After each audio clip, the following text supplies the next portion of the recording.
everybody, how you doing? This is Robert Rivera with Who's On First, the show, and today I'm at an Umpire clinic here in Inverness, Florida. We're gonna go check them out, see what they got. Let's go.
Set in the correct position. Little League has two different positions set for the umpires. The first one is what they call the Jerry Davis, the box set. You're going to stand there, legs parallel to each other, both feet parallel, and then we're just going to sit down and come to a set position. All right, this is Jerry Davis. This is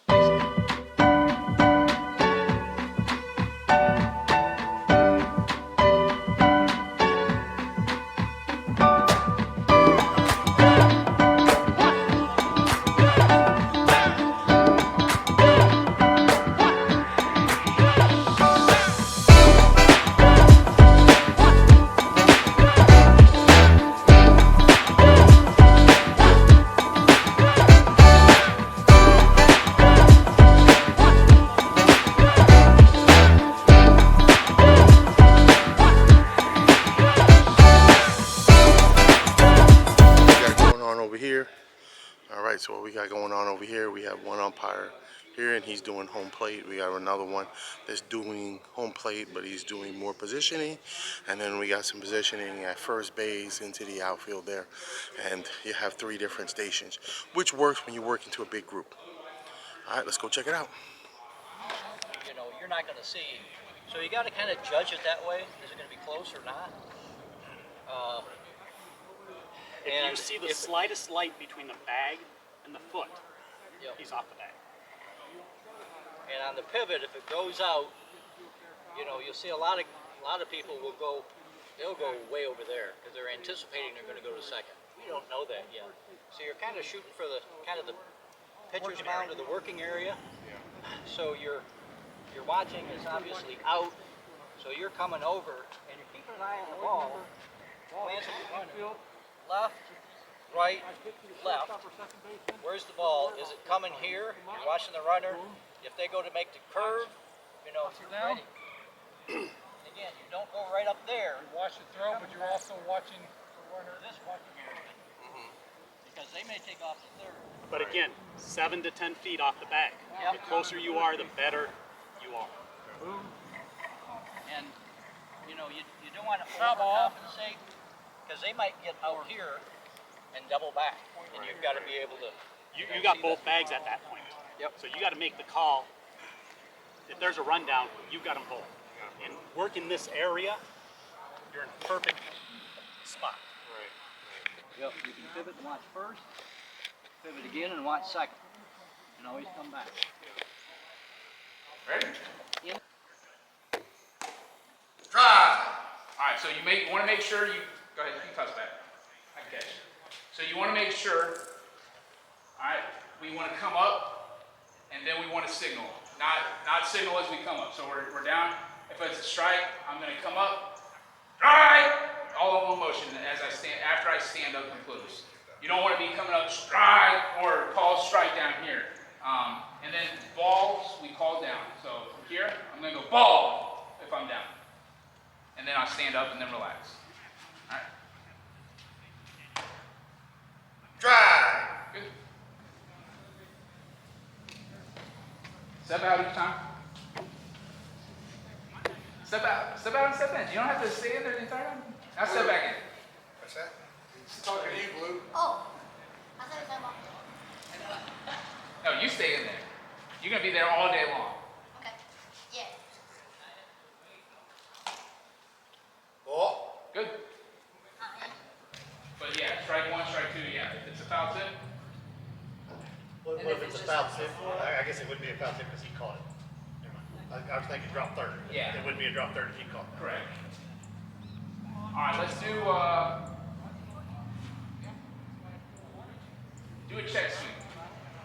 So the pitcher's coming in, check swing, and you're gonna say yes, the batter wins. All right. Strike, batter win. Oh, what did I say? So on those, all you want to do is come up, point right at his ear hole with your left hand. This is one of those times you get to use your left hand. You get to use your left hand. Point right at his ear hole. Yes, he did. Yes, he did. I just totally lost that. So on a check swing, yes, he did. Yes, he did! Same thing, right? Slow it down a little bit. Yes, he did. Bring it down, and then we're gonna hammer it out. All right. Let's do a hit by pitch.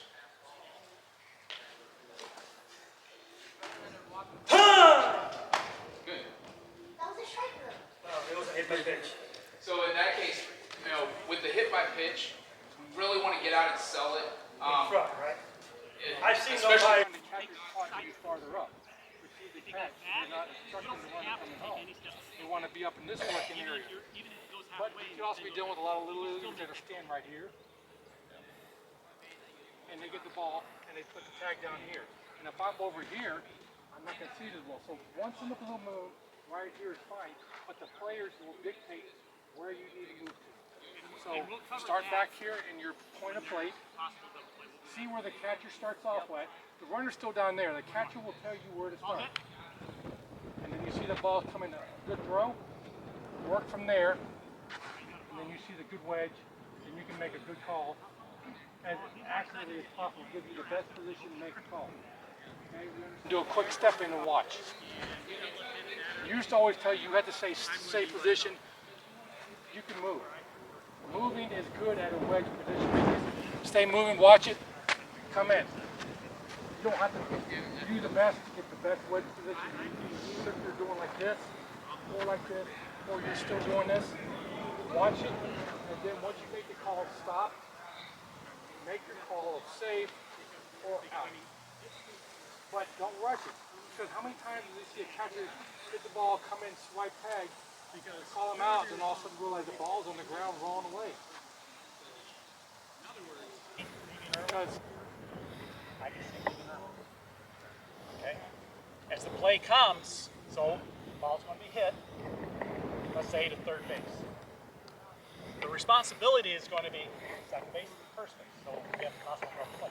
This is about the only time that you're going to make the call. Okay? So ball's hit, ball's going to second base. You're going out at second, safe! So as you're making that call at second base, you're turning. Make that call. You may have a double You're probably safe. doing a lot of coming this way too. No. No. I'm staying right here because I got that play coming in. I could see that bag. I'm going to make that call. I'm just going to pivot and I'm going to make that call. As umpires, a lot of times we overwork, run ourselves to death. You know, you're like he's saying, you're here. Play's going to second. All I need to do is that. I can drop front edge of the plate. If it's something at first, I can step back with my left foot, and I can see everything. So you're not running. Right. Because then when you start running, things are happening. Look pretty. All right. If you are a field umpire, you have no other responsibilities at the plate meeting. I've had plate meetings go really smooth, and I've had them go really bad, all because my the field umpire decided he wanted to chime in with the rules and everything else. The plate conference should take about a minute. If it's longer than a minute, you're doing something wrong. This is how I handle my plate conference when I get in. I introduce myself. Hey, Tim, what's your name? They tell me their name. Tim, what's your name? All right, home team. Do you have your lineup? They hand me their lineup. I say, is this your lineup how you want it? I make sure they say yes. Any changes you'd like to make? No? All right, I see you got your pitcher, I got your catcher. Do you have any ineligible pitchers? Yes or no? If he does, I mark it down. Who's ineligible? If he doesn't have any, all right, we're good. All right, and coach, all players properly and legally equipped for Little League rules and regulations. Because we're not doing equipment checks now, we have to ask that question. That is a requirement for every umpire. If you do a game, ask that question because it puts all the liability off of me and onto that coach. If he has a kid that's a catcher that doesn't come out with a cup on, that's on the coach. I asked, he said they're all properly equipped, so I have to take him at his word. It takes all the responsibility off me and puts it on him. So ask that question. Are all players properly and legally equipped for Little League rules and regulations? He says yes. All right, good. Home team, all right. Let me see your lineup. Same thing. Pitcher, catcher are the two important ones. If he's got. Okay, so we're having fun here at the Florida District Umpire Clinic. We're going to meet the instructors. Let's go check them out. All right. All right. What's your name? Where you from? Tim Burke, Denellen, Florida. Okay, what you doing here? We've got an umpire clinic for District 15, Florida. Got about 30 umpires out here doing some training and having some fun. Okay, so if you can teach an umpire one thing to instantly make them better, what would you tell them? Timing. Timing. Got to have good timing. If you're not using, taking the time to make sure the call is right, going through it in your mind, processing the information, and then making the call, you're hurting yourself. You can rush calls and make yourself look really silly, but take that time, make sure the call's right, and then make that call. All right, thank you. Thank you. All right, so what's your name, where you from? My name is Thomas Goosens. My home league is Shady Hills Little League.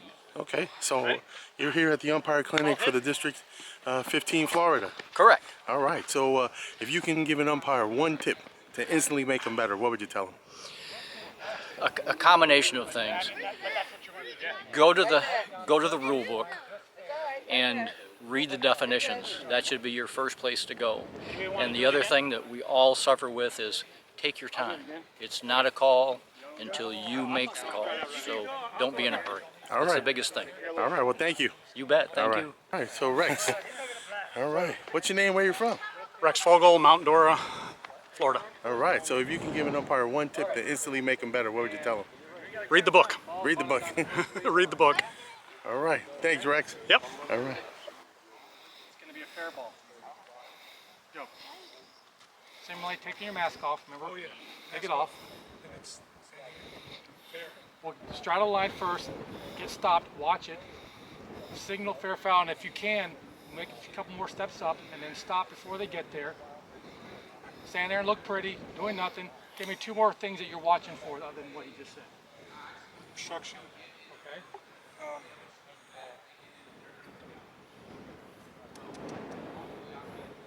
Obstruction and interference. Okay, good. There are the 6 things that you're looking for. Pulled foot, a swipe tag, obstruction, interference, running lane violation, and overthrows. Those are the 6 big things you're looking for when you, as a base of the plate umpire, are trailing the batter runner or you're extended. Those are the 6 main things you're watching for, okay? There can be other little things that come on, but those are the 6 main things you're looking for as a plate umpire. The only time you rule on something is when you have a running lane violation. Do we understand what a running lane violation is? So the runner outside of a certain amount of feet to this side of the Okay, line. when does the running lane start? When do they mark? Where do they mark it on the field? This is a 60-foot base pass. Right. Where do they start to chalk at? It's right at the back of the plate. The running lane starts halfway between home and first, which will be the 30-foot mark. It'll be 3 feet from the chalk line. So it'll be at the 30-foot mark, a straight line, all the way down to the first base is the running lane. Okay. Can a runner run outside the base, out of the running lane? Absolutely. But they are at risk of being in violation of a running lane if they interfere with the fielder at first base of receiving the throw. Say example, they bunted right here, the catcher fielded it, runner is running way on the inside, and the catcher does not throw. Is that a running violation? No. No, why? What's the requirement? You said no. That was good. Why? You got half the answer right. Why is that not a running lane violation? What's the one requirement that they have to do? A throw must be made. Because running violation is when the fielder at first base, it could be the first baseman or second baseman covering, is interfered with by the runner with the throw. If the ball might have hit the runner, or the ball was thrown and the fielder could not see it and had to duck out of the way, and it was a good throw to the first baseman, but they couldn't see it because the runner was outside the running lane. A throw must be made for a running lane violation. 99.9% of the time, a running violation is when the ball is hit right in this front area, and either the pitcher, the catcher, or third baseman who's charging throws from this area, throws to first, and the runner is running outside of the running lane. If they are running and their feet are hitting the fair foul line, they're inside. So it's anything not inside the running lane. The chalk line is part of the running lane. So they have to run inside the running lane to not ever be called for a running lane violation. Okay? So just, what's your name, where you're from? Chris Parks, I'm local here in Inverness. All right, so if you can give an umpire one tip to instantly make him better, what would you tell him? Don't take anything personal. Don't take anything personal. All right. Don't take it personal. Yeah, it's just a game, right? It's just a game. Ball strike, safe out. Go back to the basics. Yes, sir. All right, thank you. All right. All righty, everybody. So we did the clinic. We had a good time. We got to meet the instructors. I had a heck of a time with the students, seeing the light bulbs go on. It's nice. You know, they ask those questions, the stuff they see on TV. It's amazing stuff when you get to clarify stuff. And when you see the light bulb go on, you see them go, whoa, wow, that makes sense now. A lot of explanation, a lot of good stuff here. And I always learn from them just like as much as they learn from me. And I'd like to thank the Florida 15 District. I'd like to thank Tim and his guys here. We got Rex. This guy's doing a heck of a job. They're passing on the knowledge. They're showing these guys what umpiring is about, and the light bulbs are going on. All right, everybody, as we say here on Who's On First, keep swinging. The show, please do me a favor. Subscribe. Right. You see it? It's right there. Subscribe, share, like, and don't forget, put that bell on. It'll ding you when I put something else on, all right?